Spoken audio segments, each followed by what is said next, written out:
undisclosed broadcasting location. This is a test. For the next 60 seconds, this station will conduct a test of the emergency broadcast system. America, here comes the relief from the pain. Unapologetically. This is Lock and Load with Bill Frady.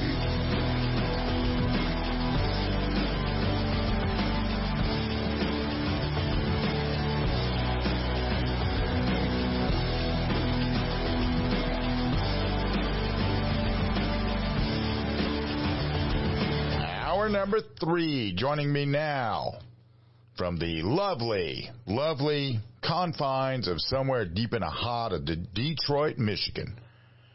The director, his name is Rick Ector. Hey man, how in the heck are you doing today? I'm good. I'm good. I'm good. Hey man, look, I don't mean to like pick at you, man, but the E, man, don't make it so long. It's not Detroit, it's Detroit. Yeah, but I'm from the South. I know, man. It's one of those things, man. It's like one of those idiosyncratic ticks that people have, man. And people go, okay, like, you're not from here, but that's okay. Well, we love you, and we're trying to get you here. By the way, as long as I don't refer to the swimming pool as the cement pond, we're good to go. You know what? I hope your listeners are old enough to remember that TV show, man. Probably. I really hope that they are. I haven't had any look at your demographic data, man. But I don't know. Maybe they are, man. Do you know the demographics on your listeners? Most of them are, a lot of them are my demographic. You know, they're in our age group. Oh, you got the old people show. I don't know that I'd call it the old people. Do you feel old, Rick? Man, every time I get up on my feet and walk to the mailbox, yes, I have aches and pains. And, oh, man, you know what? But it beats the alternative. It does beat the alternative. But what about between your ears when you're thinking? Do you feel old when you think? No. I feel as nimble and spry as I've ever been. But, man, when it comes to overcoming that inertia and getting off the stump and moving, I feel all of these years, man. I feel them all. Well, I mean, right now, one of the things I've been trying to do is get the VA to let me in, because I need some new knees. I mean, when I stand up, it's not so much that they hurt, but they sound like a rifle shot when I stand up. It's like pop, you know. Is this like a medical diagnosis you've had, man, where they say, hey, we need to fix these? Well, I don't have any cartilage. My left knee looks like I have 2 kneecaps. And one is lower, one is in my shin where there shouldn't be a bulge there. Let's just put it that way. Man, I hope your health underwriters aren't like regular listeners to your show. They might want to adjust your premium. What premium? They don't. They won't let me in. I mean, I was in the military. You know the whole VA thing. Oh, that's right. You just go down to the VA and they just hook you up, right? Yeah. Well, if they let me in the door, they'll hook me up. Yeah, no doubt about it. I want some new bionic knees. Just walk right in there and you look on the shelf and you say, hey, that one looks about good. I'll have that one right there. That's the right color. Put that one in me. Put that one in me. But right. We were just talking about this before we came on the air, and I mean, I think it's a fascinating thing to take into consideration, because here recently, 10 days ago, we had the AT&T outage. We had a thing yesterday. It wasn't AT&T. It was Meta. Facebook. It was Meta. Yeah, it was everything happening. Meta, Instagram, Threads. And it was really interesting because I was on it, and I was unceremoniously booted off both of my accounts. I have 2 Facebook IDs, right? So I got booted off. So I said, okay. And then, the funny thing about it is, like, when I get booted off like that, the last thing I'm thinking is an outage because, I'm a little political. especially when it comes to those things that go bang. Yeah. And sometimes I overstep the line because they keep like erasing it and redrawing it, you know. And I was like, okay, maybe I got suspended, right? And man, I got to fooling around with my accounts, and like, I'm having some issues here. And so it dawned on me that in my old age, I yet again forgot my online password. Well, it booted you out, didn't it? Meta booted you out of everything. Well, yeah, it booted me out of both of my Facebook accounts. You know, I had both of them up and running, and I thought I was, you know, a policy violation, but no. Once again, I discovered, guess what? I discovered that I did not remember my password, man. And oh my God, I tell you, I hate passwords, man. I hate them. Right. I hate them with like a passion. Like, and then it's not like you can just come up with a password you can remember. Oh, no. We now have a password procedure, right? It has to be so many characters long, one uppercase, one lowercase, at least a number, and one of those special characters that you don't use very often, right? And they expect you to remember this stuff without writing it down. So, you know, obviously when I guess you're in my demographic, you're going to write it down, right? And then you have to then remember where you wrote it down at. So, oh man, look, I'm not ready for a chip in my forearm or in my head or anything. That's kind of crossing the line, but, man, we can do better with this whole password thing, man. Well, you know, have you ever watched the original Mission Impossible? No, not Mission Impossible. Clear and Present Danger. Yes, it's too bold. Yeah, yes, too bold. There's one scene in there where they've broken into some dude's computer and he's got a book of passwords and he keeps going in there and he finds this password and punches that in and erases that. And that's about what we need is a book of passwords.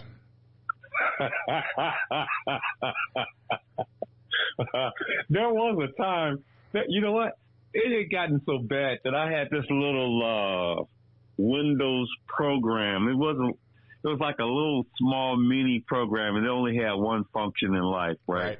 You would fire it up, and then you enter in a new entry, and it asks you for what site is it, and what your username and what your password was. And whenever you wanted to like recall a password, you just fire up this little program and it'll tell you what your login and your passwords were.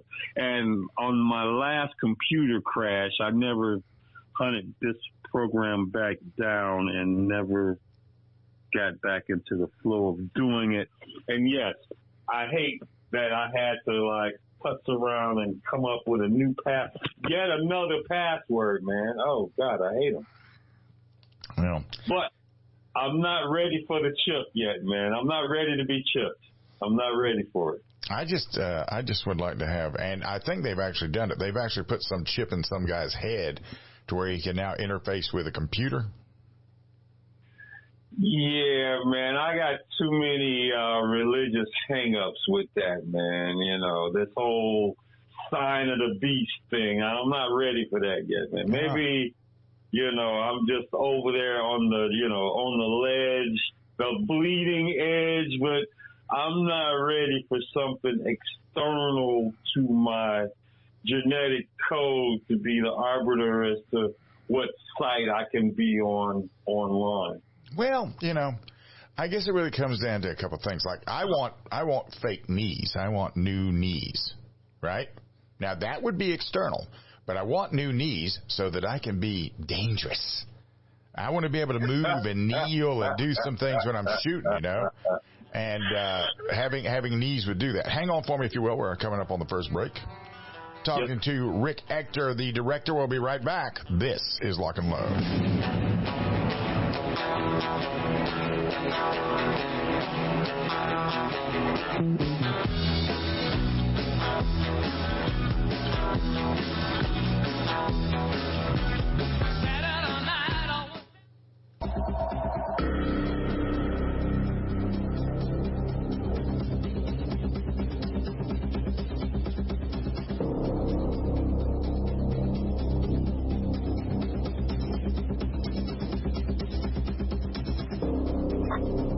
welcome back. This is Lock and Load, talking to Rick Ector, the director. We've been talking about things. Needs. We've been talking about needs, man. Needs. And right now, I've been thinking, is there like a need thingy, do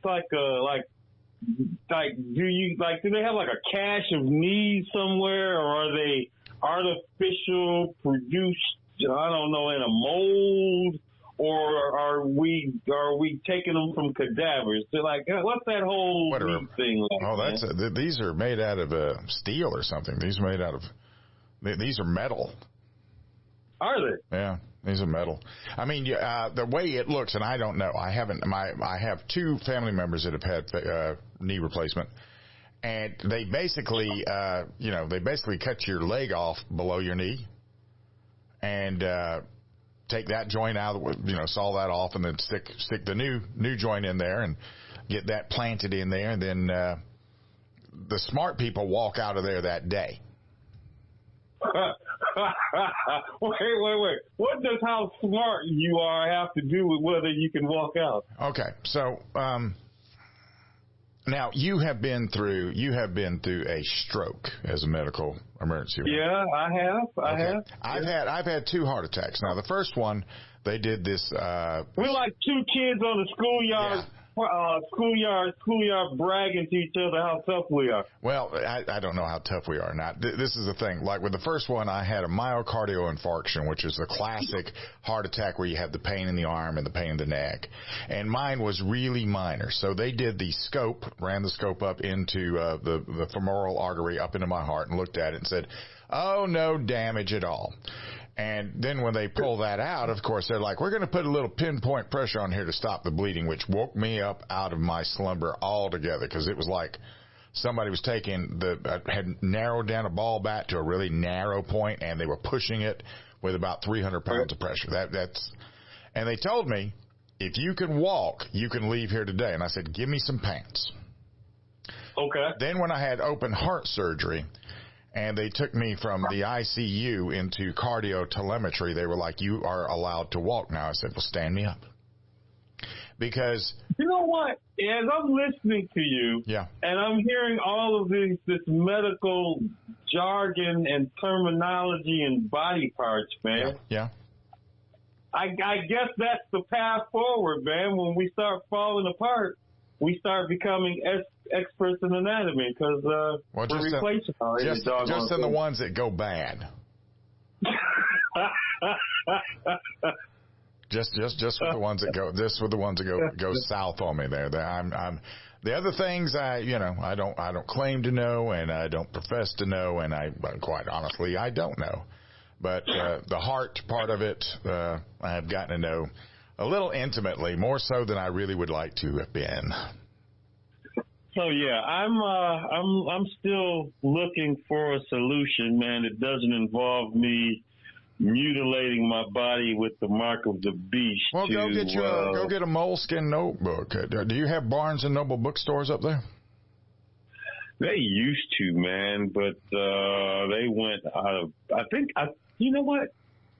We probably still have those chain bookstores. They just don't have them in urban America, at least in Detroit, man. You got to go out to the burbs to buy a book. But you know what? The whole book buying thing is so segmented that, I mean, we just don't have like simple categories anymore. There's a category for everything, and you can't keep a book on everything at the bookstore. And so you get like the general interest books that are in ample supply that, I don't find interesting.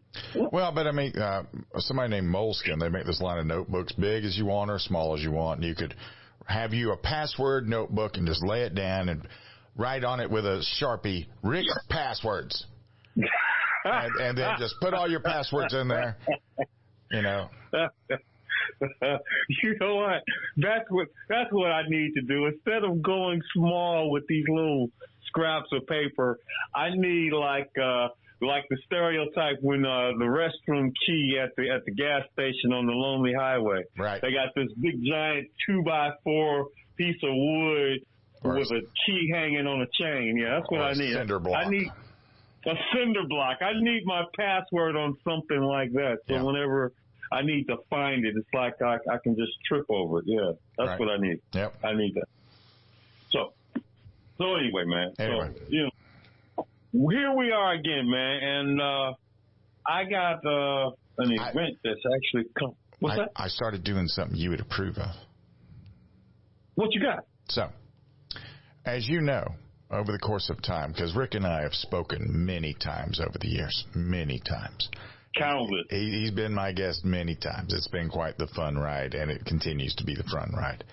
As you know, I have changed carry guns over the course of years, like you probably have changed socks. Yeah. Well, but I have been carrying the same gun now since. And I know this is going to sound stupid for me to be bragging about this. This is like being a new sober guy after I've been a drunk all of my life. I've been carrying the same carry gun now since October.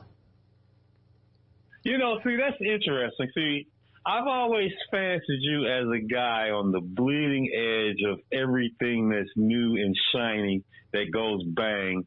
You carry and test and shoot a wide variety of pistols and rifles and shotguns and anything else that goes bang. Right. And you've been saddled with one firearm since October, you said? Well, I haven't been saddled with it. What I decided was that with all of these new cutting edge guns that I had, with the way the world is going today, right? With the way the world is going today, you know, we got 113,000 military-age Chinese here. We just found out we've been dropping off 320,000 people from in the airports, right?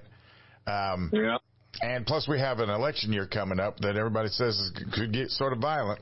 So with that in mind, the idea of me carrying around a $3,000 gun and then shooting somebody with it and somebody taking it and put it in a police locker, it did not appeal to me.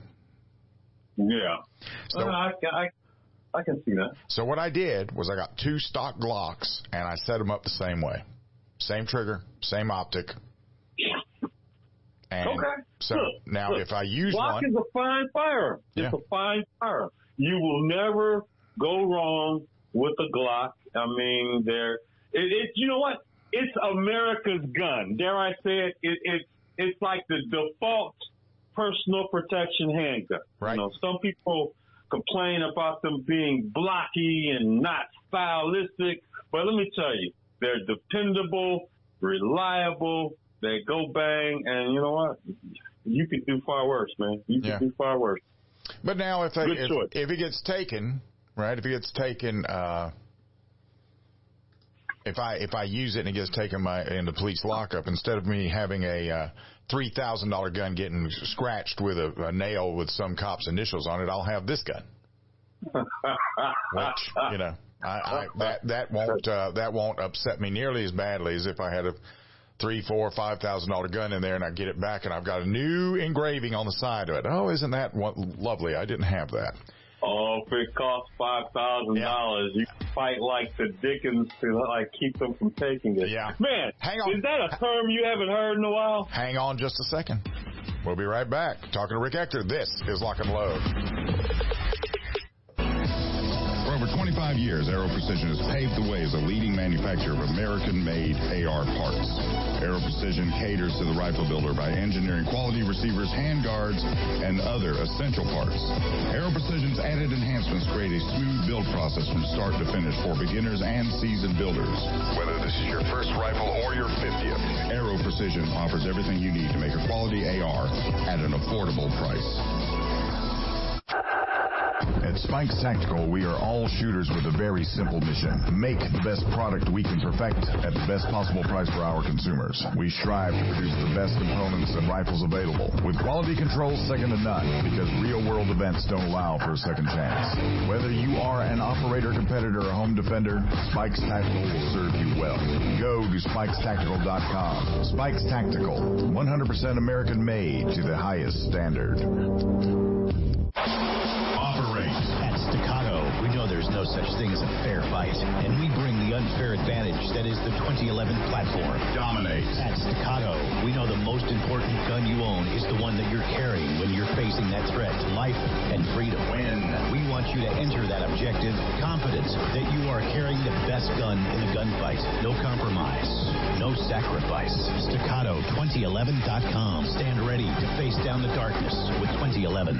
Holster.com, the home of DeSantis quality-built American-made products for 45-plus years. Supporting police and government contracts from first responders to responsible citizens. Holster.com is your source for quality American-made leather and Kydex holsters for the armed American. For concealed carry or open carry, Holster.com has what you need. We didn't invent concealment. We perfected it. Go to Holster.com now and buy a DeSantis holster today. What's in a name? If that name is Ace Firearms, you've just entered a very expansive business.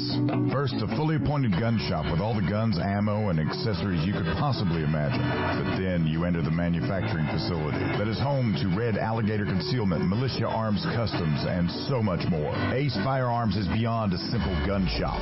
This is a totally peerless operation. To find out more, go to acefirearms.com. Ace Firearms.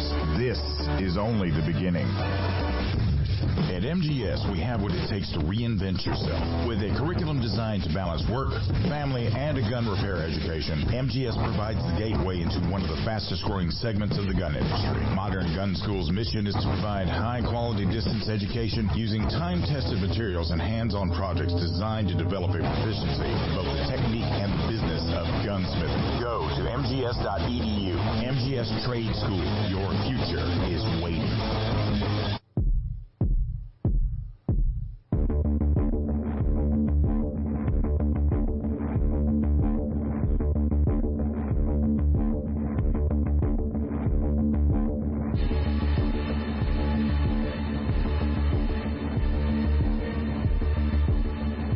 As it is, when Rick and I start talking, I completely lose track of time. See, Rick don't have to take track of time. No, I am not the timekeeper. Yeah. That is your job. And man. when I fail, I'm like the engine that could, and you're like with the stopwatch. And my job is to distract you. Yeah. And if we don't go to break on time, I succeeded. So I got 2 points on you today. You do. I'm leading you 2-0 right now. You do, and but that just If everybody's going, wow, this boy is a semi-professional, you're absolutely right. Because when I get in here with Rick, I sort of just forget certain rules, like a clock. So what was the term you were asking me if I was unfamiliar with the term? What was it? Man, look, that was a whole commercial. Yeah, okay. Anyway. Look, I'm not as young as I used to be, Bill. Look, when you start talking to me about certain things about Glocks and stock Glocks and what you're going to carry for personal protection and why, man, who knows where that conversation is going to go. What I'm going to tell you right now in this very moment while I still remember is what's on my mind with Director Ector. What is Director Ector talking about today, man? And let me tell you, I do a variety of things from time to time, and there's this one thing that I did a long time ago, and I kind of got away from it, man. It was my self-defense survivor stories, man. It was like an ongoing series, but it wasn't an online series. I actually try to make a big local production out of it locally, man. And if you know anything about my hometown, you know that we have our fair share of crime here. And accordingly, we have our fair share of violent crime and our fair share of victims. And every so often, a victim has a gun and they use it in self-defense. So what I've been doing over a long period of time is trying to ferret out some people who were actually involved in these incidents, man. And over the years, I've been doing a fairly decent job of finding these people, man. Now, you can imagine if you've been involved in a shooting, you probably don't want too much publicity, right? Like, you had to shoot a guy to defend yourself or someone you love why would you not be really big on publicity and letting people know who you are? Well, his family members might not be too happy with that particular incident. I've seen some family members say some outrageous things after their loved one gets out there and commits a crime. So, yeah, like things like he didn't have to shoot my son or didn't have to shoot my daughter, or he may have been doing an armed robbery, but it wasn't like he's a bad guy. Right. I mean, he was a beautiful kid. And he was on the honor roll, and, life just dealt him a bad hand. But he was on his way back. And you interrupted the resurrection of his character. But yeah, man. So I've heard people say, so he had to go get that. How else was he supposed to get his money? And so what? He wasn't going to shoot him in the head when he had that gun pointed at the head. Right. Just because he was robbing you, that doesn't mean that you had to shoot him. How did you know he was going to shoot you? They ask you all of these sort of weird questions, right? And it's this thing I've conditioned myself, and I hope everyone listening to me is conditioned likewise. If someone is so emboldened to produce a gun, a firearm, and use it in a crime against you and such that you feel that your life is in danger, you should do everything you can to shoot that person. Right?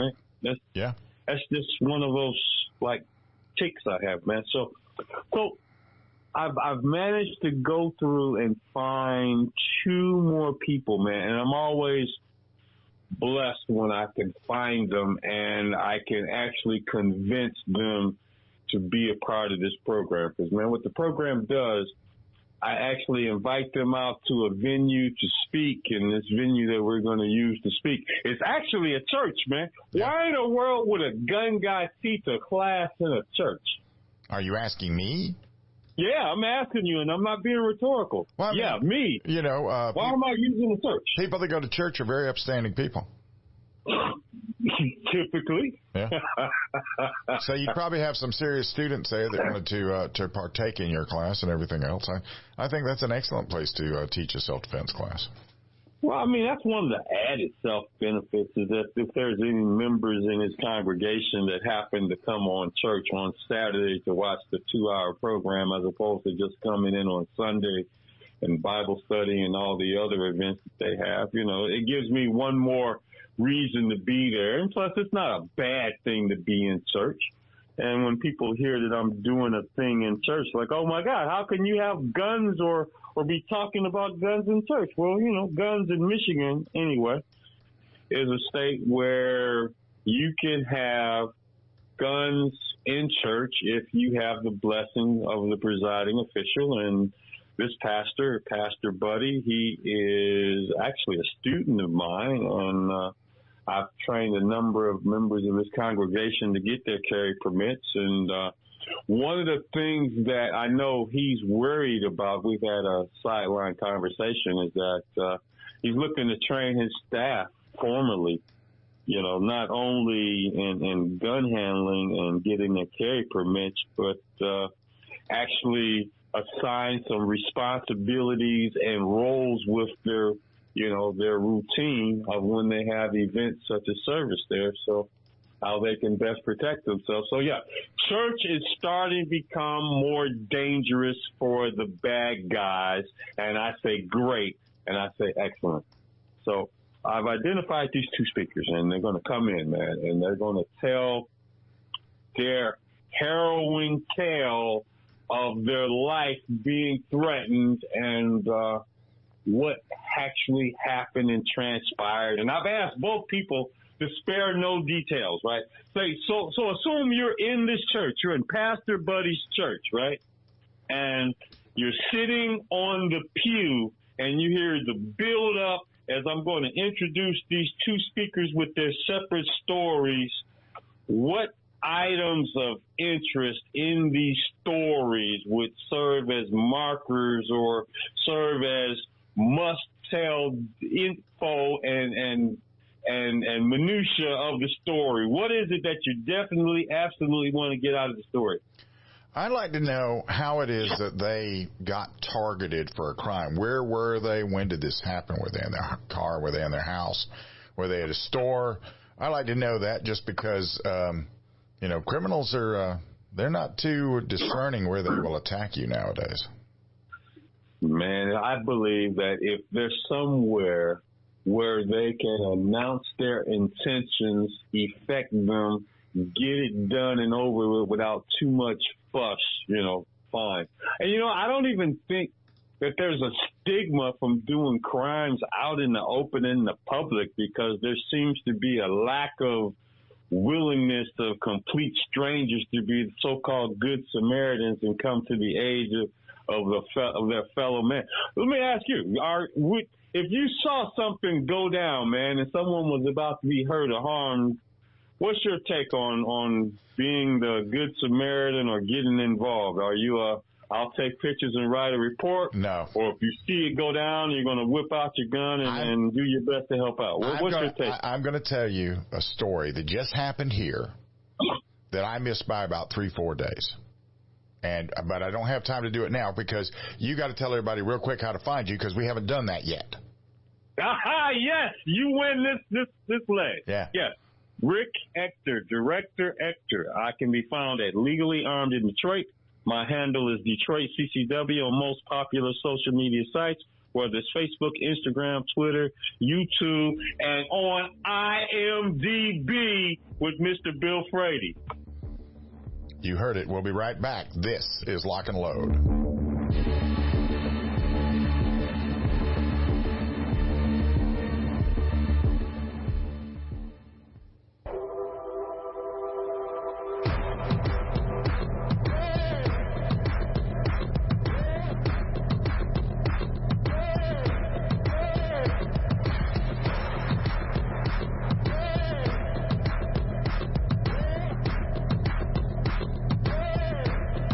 Last time on the firing line, this is Lock and Load. We're talking to Rick Ector. He just asked me a question, so now I got to tell him a story.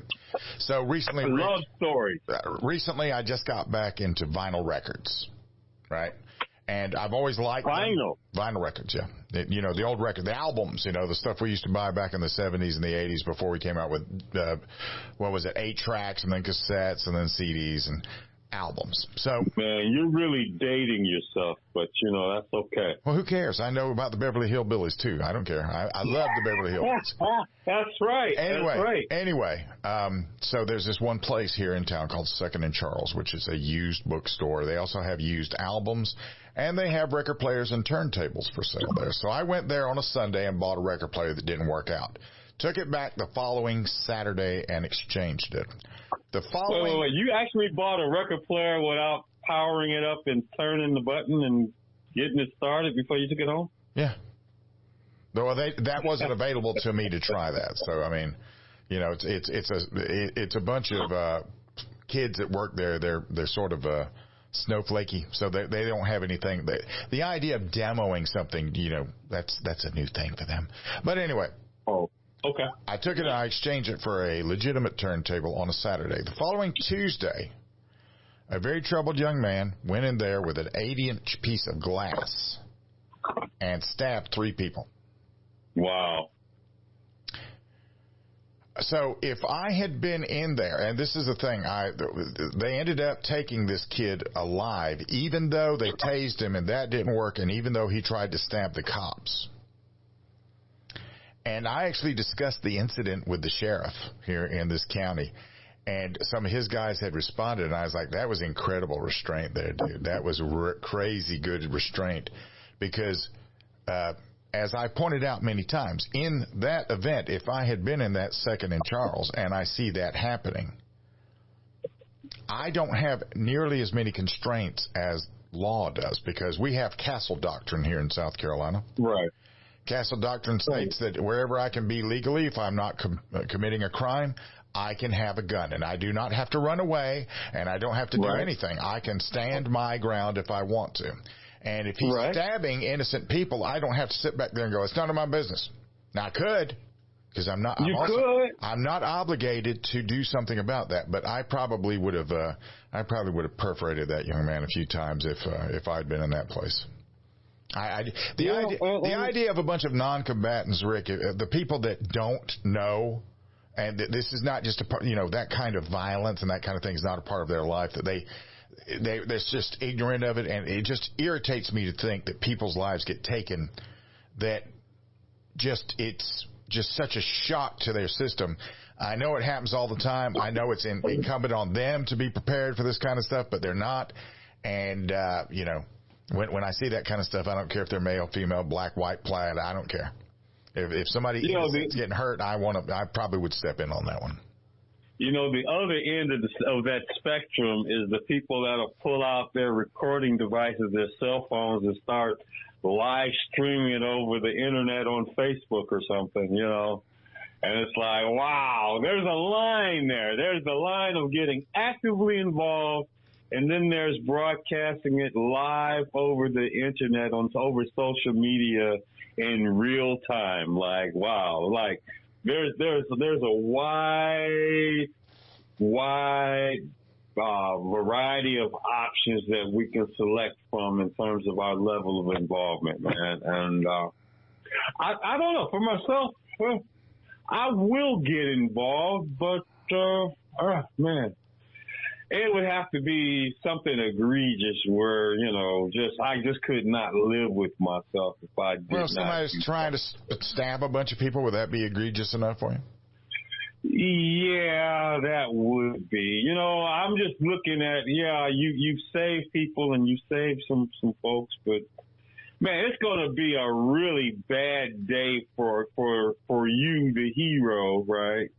The reluctant good guy in the aftermath. I mean, if you have like plans, things to do, places to be, people to see, that whole formality of documenting. Now, if I didn't want that to happen, though, Rick, I wouldn't carry a gun. It isn't that I want it to happen, but I understand that that's one of the things that might happen if I do that.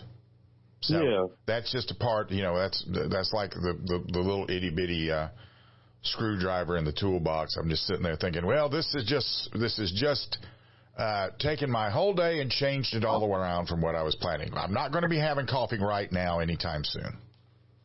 So if you were here local with me, like in the Metro Detroit area, right, you could actually be a live participant in the Lethal Force Aftermath, Survivor Stories 3. This is the third iteration of this program. Right. And I'm very thankful that I've been able to track down these two individuals who are willing to bare their soul in public and explain the scenario, the situation that presented themselves, all the way down to the gun they had, how many times they shot, where they shot them, how they felt, the feelings, the emotions, the aftermath. Did they get arrested? Did they get charged? And here's the big question. At the end of the presentation, what is the burning question you think that I'm going to ask each of them? I don't know. You might ask them, would you do it again? Exactly. That is what I want to know. If in the aftermath of having stuck your neck out legally to protect someone and possibly yourself and others, and what you had to go through in the aftermath, would you do it again? Yeah. Because I know a guy who actually shot two guys in a self-defense incident protecting a female coworker, and he told me if he had to do it over again, he wouldn't, because of all the stuff that he had to go through in the aftermath. But see, the prosecutor was trying to send him away for a long time, and he got like the worst case scenario that you can imagine, Well, a public servant actually trying to lock you up with the whole public trial and felonies and all that other stuff hanging in the balance. See, I would think that would be something that if you're going to carry a gun, you better know what you got that you might be facing wherever it is you're carrying a gun, right? And if you're going to do that, then that should be part of you making your decision. And if you're carrying a gun to defend yourself, if you have to defend somebody else and there's a chance that this is going to happen, you need to really seriously think about that part, because you're not obligated to defend anybody. You're not, yeah. So, you're not. I mean, and sadly, that's just part of the considerations. But yeah, I have no doubt in my former military mind that if I had to step up to it, I would be able to do it. I'd be able to do it, and I wouldn't. It's not going to affect me the way it would most. I get it, man. I get it. Look, I don't want to sound like I don't care about my fellow man, but look, I got things to do, man. Oh, goodness. Well, it isn't. Job number one is keeping myself fed and housed. Yeah. Man. Well, I mean, that's kind of hard to do. This is not about my fellow man, but like if you and I are out and somebody attacks you and you aren't bothering nobody. That's different. But you and I are buds, man. I love you. Okay, but what if we didn't know each other? You're just sitting there reading a book, I mean, drinking a cup of coffee. You like to go to the coffee shop. You're sitting there, you're reading your book, you're drinking a cup of coffee, and somebody comes up and messes with you. I'm not going to let innocent life like that just get snuffed out in front of me because you weren't bothering nobody. Okay, so let me take a ridiculous extreme. Let's say you got 35 seconds. 35 seconds. Go. Take the ridiculous. What if somebody was bullying somebody? Would you shut down a bully, or you say, "Hey, look, I'm only dealing with the lethal force"? At that point, I think that's sort of a gray area, isn't it? Well, I'm asking, man. Well, where do we draw the line? Where's the line? I can only use lethal force in the event of imminent bodily harm or death. Mm-hmm. So I don't know if bullying counts. What if a guy smacking his woman around? Well, that's okay. Now you've got disparity of force playing in there, and he might hurt her. So I might would say, do it again. Go ahead. Do it again. Anyway, we're running out of time. Tell everybody how to find you. Hey, man, it's been great as always. Director Ector on Bill Frady's Lock and Load. I'm here every week. And I'm on Facebook, Instagram, Twitter, YouTube. The handle is Detroit CCW. And he and I both are here on Lock and Load every week. Glad to be here, man. Yes, sir. As for me, I'll be back in 21 hours. Between now and then, remember, this has never been about gun control. Not once, not ever. This has been Lock and Load.